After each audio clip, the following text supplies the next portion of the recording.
यह सिर्फ एक संयोग है कि मैंने मेज पर फलियां लुढ़कती देखी।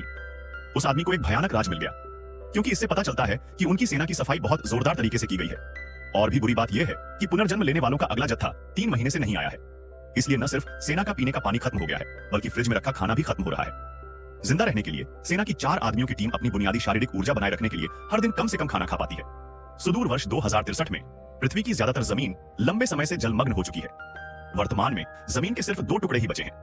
इसलिए जमीन और प्रकृति के लिए दोनों देशों के बीच संघर्ष और भी तेज हो गया है। और इस बेहद अहम नौसैनिक युद्ध में सिर्फ 4 सैनिक हैं।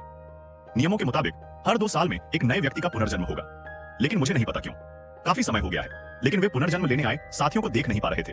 हालांकि जब कुछ लोग निराश थे, ज्याओ हेई को अचानक कुछ दिखाई दिया। उसने तुरंत कप्तान को बुलाया, बस एक नजर डाली। कप्तान ने तुरंत लूसी को रडार खोलकर जांच करने का आदेश दिया। पता चला कि उन्हें पास ही एक जहाज मिला। ज्याओ हेई ने खुशी से कहा कि यह जरूर कोई पुनर्जन्म वाला जहाज होगा, लेकिन कप्तान ने अगले ही पल युद्ध के लिए तैयार रहने का आदेश दिया, क्योंकि उसे यकीन नहीं था कि दूसरा पक्ष दुश्मन है या दोस्त।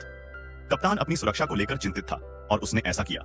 इंजीनियर ने अलार्म सुना तो वह तुरंत बाहर भाग गया और लूसी दूसरे पक्ष को फोन करने के लिए रेडियो का इस्तेमाल करती रही, लेकिन उसे कोई जवाब नहीं मिला। जहाज के प्रहरी, जवाब दो।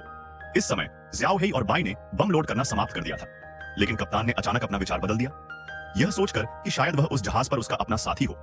उसने ज्याओ हेई को स्थिति की जांच करने के लिए छोटे जहाज को चलाने का आदेश दिया।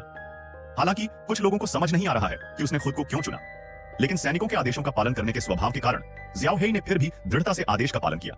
जैसे जैसे वह धीरे धीरे जहाज के पास पहुंचा, जहाज पर लिखे अक्षर और भी स्पष्ट होते गए, और यह जहाज वही पुनर्जन्म वाला जहाज है जिसका वे इंतजार कर रहे थे। लेकिन वह लगातार कई बार चिल्लाया, लेकिन उसे अपने साथी की ओर से कोई प्रतिक्रिया नहीं मिली। ऐसा लग रहा था कि उसे एक तरह का खतरनाक माहौल महसूस हो रहा था। ज्याओ हेई ने तुरंत अपनी बंदूक जहाज पर रख दी। फिर वह जहाज पर चढ़ा और रेडियो से कप्तान को सूचना दी, मैं मर चुका हूं, जीवन का कोई निशान नहीं है। इसी समय रेडियो में एक आवाज सुनाई दी। सुरक्षा का ध्यान रखते हुए ज्याओ हेई ने उसे बंद कर दिया। अनजाने में इससे उसके साथ लगभग जानलेवा आग लग गई। ज्याओ हेई कॉकपिट में आया, लेकिन उसे यहाँ भेड़ियों का अड्डा मिला।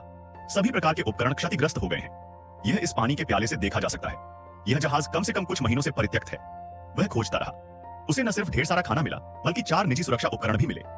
यहाँ देखें, ज्याओ हेई को यकीन है कि यह उनके 4 साथियों के उपकरणों का पुनर्जन्म है, लेकिन अब वे गायब हैं। उसे नहीं पता कि क्या हुआ।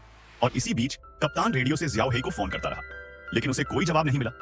शायद यह एक तरह का बुरा एहसास था। कप्तान चिंतित था कि ज्याओ हेई खतरे में है, इसलिए वह कॉकपिट में गया। उसने अपने गले में लटकी परमाणु हथियार की चाबी निकाली। फिर उसने दूसरी तरफ से लूसी से एक और चाबी लाने को कहा। 2 चाबियां डालते ही परमाणु हथियार उपकरण सफलतापूर्वक सक्रिय हो गया। कप्तान ने ज्याओ हेई को फिर से फोन किया, यह पुष्टि करने के बाद कि दूसरे पक्ष ने कोई जवाब